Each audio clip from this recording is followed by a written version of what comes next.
O capítulo 25 do livro de Jó talvez seja um dos menores capítulos deste livro, hein? Porque são apenas 6 versos, então é um capítulo bem curto mesmo, que é a resposta que um dos amigos de Jó traz a Jó, ou seja, Bildade. Porque lá no capítulo 2 deste livro de Jó existe a descrição, ou melhor, onde são apresentados os 3 amigos de Jó. Quem são eles?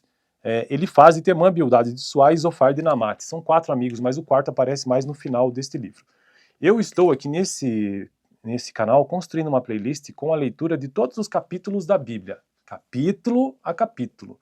E eu já consegui concluir inteiramente os seguintes livros: Gênesis, Êxodo, Levítico, Números, Deuteronômio, Josué, Juízes, Ruth, 1º e 2º Samuel, 1º e 2º Crônicas, 1º e 2º Samuel, 1º e 2º Reis, 1º e 2º Crônicas, Esdras, Neemias, Esther, e atualmente estão no livro de Jó. Então vamos ao capítulo 25, bem calmamente aqui, porque é um capítulo muito curto, como já disse, né? Então Bildade de Suá respondeu a Jó. Respondeu o quê?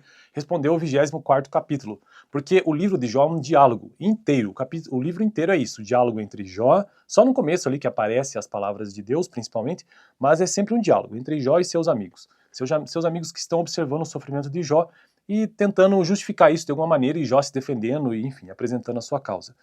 Então Bildade de Suá respondeu: o domínio e o temor pertencem a Deus. Ele respondeu então as palavras de Jó no capítulo 24, em que ele começa aquele capítulo, continuando o 23, dizendo que ele não consegue encontrar Deus, mas que ele está em algum lugar. E depois ele também, nesse mesmo capítulo 24, ele diz que apesar disso tudo, Deus ainda promove justiça e que todos os injustos um dia serão ceifados como cereal. Ele termina o capítulo 24, inclusive, dizendo isso: por um breve instante, os injustos são exaltados e depois se vão colhidos como todos os demais, ceifados como espiga de cereal. Se não é assim, quem poderá provar que minto e reduzir a nada as minhas palavras? Então ele deixa o capítulo 24 lançando um desafio: se o que eu estou dizendo é mentira, então provem, como se perguntassem aos seus amigos.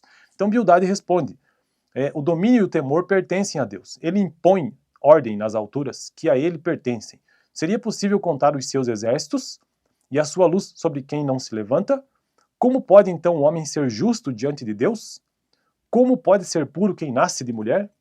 Se nem a lua é brilhante, nem as estrelas são puras aos olhos dele, muito menos o será o homem, que não passa de larva. O filho do homem não passa de verme. Então veja que resposta dura. Eu até imagino essa cena, né? Bildade, de certo modo, talvez muito nervoso e bravo até com o Jó, traz isso. Mas você é muito arrogante. Claro que ele não é. O Jó não é arrogante nesse sentido aqui.